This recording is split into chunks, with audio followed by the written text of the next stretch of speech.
Tony C. Bada Bang. This is our third 2 pounds over. Can you believe it? We're stringing them Wait, does together. that mean we're 6 pounds over by now? At least. And again, let me go ahead and introduce my man. He has been on the peace train, the love train, and of course the night train. He keeps this train rolling. He is at Go Dark Horse on Twitter. Of course, where I'm from, I'm a masshole. We say Go Dark Horse. I can never match your intros. I was just gonna say Tony C. Bada Bing at Twitter. He was actually trained by Master Yoda in the ways of the Force. Yes. That's the best thing I could come up with. All right, brother, let's get us going. Keep us going. All right, let's go to the first quarter. So what made you 2 pounds over this last week, Tony C. Bada Bing? Dude, you got to have a good sandwich. We're going to talk to our friend Joe in a second. He'll agree with me. You got to have a place that has a good sandwich. I got Sammy's Deli, next town over. They have a Cape Cod chicken salad, man. It's got walnuts, and it's got cranberries, mayo. I get a little lettuce on that. Delicious. It's packed. It weighs 2 pounds when you eat it. I've never heard of a Cape Cod chicken, or maybe I have, and I just don't know what it is. But... Come on, man. Come on. We'll show you. All right. How about you? 2 pounds over, man. I did Mexican food a couple nights ago. So we had shrimp fajitas and a burrito bowl and finished it up with some blackberry cobbler. I mean, absolutely delicious stuff. This Mexican restaurant here in town, it was absolutely fabulous. So blackberry cobbler, that sounds out of sight, man. Never had that before. Yeah, me neither. But it was really, really good. So I can't complain about that. Excellent. Good stuff. So let's take a look back at this last week, man. Tell us about your week at the spa. Okay, man. I played, I was low on my account last week. I played a $4 pick four, 2 over 1. Is that 4? 2 over 2 over 2? 1? Yeah, okay. $4. Yeah. $4. Hit the first 3 legs. I'm single to Ray Handel. Maiden special 8 going to a maiden claimer, 5.5 on the turf. Was hoping to get brave on the front end. Well, he got brave on the front end, then died in the stretch. It would have been $400 and something. And I missed CJ Johnson, who maybe we'll have him on. He owns horses. His horse won. If I saw he had owned it, I might have included him, maybe. But it was $400, man. Just missed. Boom. How about you? Man, that's how to do it, right? You play a little small ball. Small ball's okay. Positive ROI, as they say. Man, that's the way we should do it. So, I had the opposite effect this last week, and I swear I'm gonna never play horizontals again. Yeah, right. but can we make ourselves that promise? There were a couple of multi-million-dollar pick six mandatory payouts, and I was like, yeah, I never really go for those, and thought I'd give it a crack. And at Gulfstream, out in the first leg. Oh, I mean, okay, well, so much for that. And then at Toga, hit the first 2, missed the third, I think I hit 5 or 4 out of 6 at Toga. But, those are so hard, Dark Man. Those are so hard because it's like you add another race, it makes that much harder to stay alive. And I'm with you. I mapped out a pick 6. I didn't play it. I would hit the first four legs. Or the first 3 legs. I would have missed the 4th, and I had the 5th and the 6th. I would have singled spinoff, which was a big deal. You got a $200 ticket. That was my single, but I would have lost anyway. So it's, you know what? You can learn from not playing, man. You got to be disciplined. Because if I handicap, I feel like I have to play. Because if it hits and I don't play it, I'm gonna kick myself. But you can learn without playing. But I did make it up last night, so I kind of cleaned up at Colonial Downs on the grass. I'm just so much better on grass than any dirt race ever, and so yeah, I hit a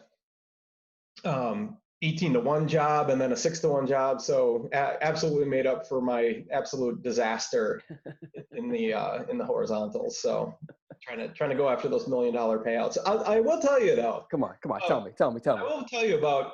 I'm going to say about 10 years ago, Del Mar had a $10 million like carryover mandatory payout. Okay. I don't know if you remember this. It was like 10 years ago. And I was in for like $64. I hit the first 4. Okay, you're feeling good. You're feeling good after 4. The next 2, I finished second in both. That's closest I've ever come to hitting something big like that. Yeah, man. Hey, you can't win if you're not in it. Can't win if you're not in it. So, and our good buddy Ed DeRosa was touting a pick 5 mandatory carryover at Assiniboia up in Canada tonight. That's hardcore. Our guest might be playing that. I'd be interested to see if he's. Let's find out. All right, we will admit him into the room, and I'll give him a little bit of an introduction as we do. You can find him at Joe T on the side. Man, I saw when he first joined Twitter a few years ago, he had like 5 followers. The next year, the dude had like 2,000. That's how good he is a player. Joe, how are you doing, my man? Oh, I got to get your audio in. Let's try again. Are you there? I am. Can you hear me? I can hear you now. Absolutely. Cool. So how are you doing? I'm good, guys. Thanks for having me. Hey, thanks for coming on. Just tell us briefly before we get to 5 questions in 5 minutes, just a little bit about yourself and how you got into horse racing and what you really love about the game, I guess. Cool. Yeah. So my name's Joe. I grew up in New York, moved to Austin, Texas about 6-7 years ago. Love it down here, but grew up in racing. My uncle owned a couple of Standardbreds and raced at Yonkers and Roosevelt back in the day. And my dad was always helping around the barn. So it was kind of, I wouldn't call him an assistant trainer, but we thought he was. Like, we thought it was super cool. So we were at the track, freehold Yonkers from the age of 5.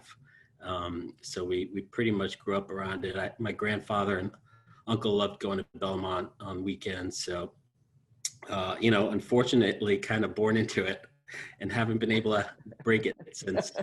Roosevelt, man, that's going back. I think it's a mall now, right? I remember going to Roosevelt. Absolutely. Yep. So, Doc, man, you mind if I kick off the questions with Joe? Or you want to go ahead.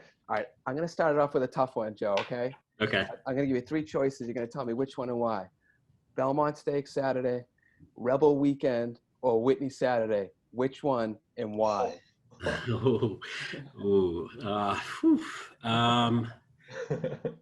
So like now in I'm answering based on my life now. Okay. It's Whitney Day, Saratoga. I think I've gotten at least 20 Belmont Stakes in my lifetime and love it. I love the Belmont backyard. Nothing will beat it. Now with 1.5 and 3-year-old, life has changed a little bit. So I can appreciate those sort of one-off trips that I get a pass for at Saratoga, now Oaklawn. Thankfully, I've been able to work 2 trips a year. And those are kind of the 2 where I get 3-4 days with buddies and degeneracy, and it's wonderful. Everybody needs that, especially with the 1 and 3-year-old. Absolutely. Yeah, exactly. So Joe, here at 2 Pounds Over, we're not just about the racing, but we're about the food. What have you What have you eaten recently? Yeah. That has made you 2 pounds over? Well, I was very prepared for this question. So sadly, I'm allergic to a lot of fruit, but only in their raw form. So peaches and nectarines are like my favorite. I love nectarines. They're my absolute favorite thing, but I can't eat them. In pies, however, things change. So my wife made a peach pie this past weekend. She knows how special it is. So literally every summer I will take a bite of a nectarine in hopes that my allergy is gone for that summer. And immediately after, my lips swell and gums swell. And I'm like, well, this is not the year. So I appreciate all fruit pies pretty much. And then the other thing, there's one other thing that I've just embraced for the first time as a Texan. There's a 5-week window here in Texas where hatch chilies, which are harvested in New Mexico, are in season and they're in all the supermarkets. I fully embraced that 5-week time period, and I am just making sauces with hatch chilies everywhere. A sour cream sauce, a gravy for chicken. It's awesome. So those are the two things this week. Great stuff, man. I never had anything with hatch chilies before. I'm gonna have to look for it some. Yeah, I don't know if they get all the way up there, truthfully. We'll take a look. Look. So tell me about a betting strategy that I know that you do. You love to single, and you love to single at long odds. How did you become courageous enough to do that? I don't know that it's courageous. I think it's probably more stupidity, to be honest. It's funny. My boys are my life. I love being a dad. There's nothing better. But I just don't have the time that I used to commit to a full day's card or even like a long weekend, right? Like I'm not really necessarily trying to churn and last the weekend like I was 8 years ago. Now I'm like trying to make a hit, get in, get out. And that's kind of changed my approach a little bit. I mean, I've always kind of looked for value, but with the kind of, the horizontals being as popular as they are and those pools being enormous, yeah, I try and be a little contrarian on those tickets and find races where others might be spreading. I try and find one and get lucky at 6-1, 8-1, and past year it's worked. Prior to that, not so much. Who knows what'll happen the rest of this year? Awesome. Go ahead, Dark Man. You're up. So Joe, Jason Beam, he's a good friend of mine. Yeah. How did it feel to be a Beamy Award winner? I wish I was a better award winner. I feel like as a humble brag award, it was a legitimate question. I was asking a question about IRS taxes on a winning ticket, and fortunately won me the humble brag Beamy, which is great, and I love Beamy too, and he's awesome for horse racing. So I'll take it. Hopefully down the road I'd win for something else, but to notch my first one on humble brag, good enough. That's awesome. Now we got 30 seconds left, man. Say a little bit about the Weekday Warrior Saratoga Contest, about the winners, the whiners, the degenerates. Like, how is running that and keeping that herd kept in line? It's basically 80 degenerates in a contest. Mostly folks that I knew were firing on the weekdays at Saratoga, right? Like, especially on Mondays, when the Monday meet at Saratoga was always awesome. But it's just, 80 guys and girls that love the game, play on during the week. And it's, sort of the Huddy for the weekday. I do all of it manually, so I have to limit it, unfortunately. But it's been a lot of fun, and I think everyone's enjoying it. And it makes the Saratoga meet go by. You have fun for the full meet. Great stuff, man. I'm sorry I missed it this year. I'm coming back next year. All right. I'm holding you to that. I'll keep a spot for both of you next summer. I appreciate it. Hey, Joe, that's it, man. 5 questions, 5 minutes. You did a great job. Did it. Awesome. Thanks, guys. Appreciate having me on. I appreciate you having me. Thanks, Joe. We're going to drop it tomorrow. All right. We'll see you. All right. Bye, guys. Good stuff. Great stuff. Another great guest. We have such great guests on our show, and they really know how to blend the racing with the food. It's fabulous. We're at the quarter pole. And we're starting to make the stretch run home, and this week's Twitter poll was, what's the fastest saddle cloth? What a ridiculous question. Who thought of that? 6 respondents. Probably 2 of them, me and you. and we ended up with a 3-way tie. So 33% each for 1A, 6, and 14 the also eligible. Now I would have thought, for some reason 1A, just you have that extra letter, and just I think that makes you faster. I don't know, but I remember the 6 horse at Arlington won way more than its share, and the also eligibles always seem to draw in and win. So I think all those answers make sense, but nobody picked the 10 saddle cloth. I don't know.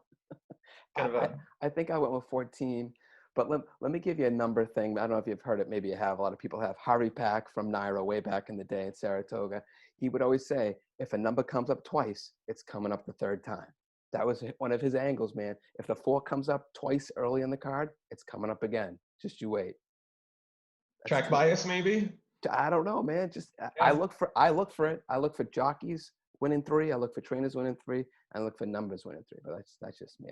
I guess when you're hot, right? Bada bing. Bada bing. Just like your name.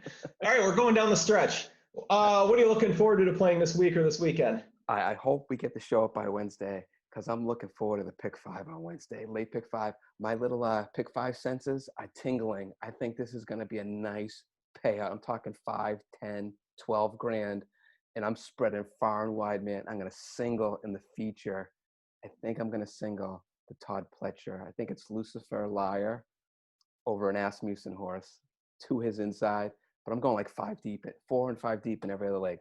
I'm so looking forward to this. How do you like feel that? What gives you the senses that that this is going to be a large pick 5?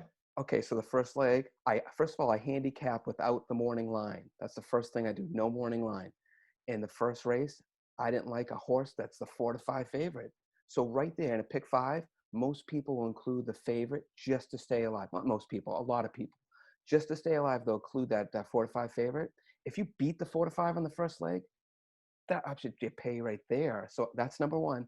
And then in all the other legs, I'm like, after I handicap, I go back and look at the odds like the next day, and I'm like, wow, I don't have a lot of like 2 to 1. I don't think I have any 2 to 1, 3 to 1 shots on there, except for the single second choice 3 to 1 morning line. Might be the favorite, but it'll still pay. Oh man, I just feel like it's gonna pay. Wow. I don't have that kind of sense that you do, especially with the horizontals. I'm so bad. And in fact, for this next, like, I'm so mad at Gulfstream Park. Like, I don't want to ever play there again. I know it's not the track, but 3 years, man. I haven't played Gulfstream Park in 3 years. What's with the drag? And I know a lot of people joke about that, but like it sits at 0 minutes to post for like 5 minutes, and I think they do it intentionally now because it's such a joke.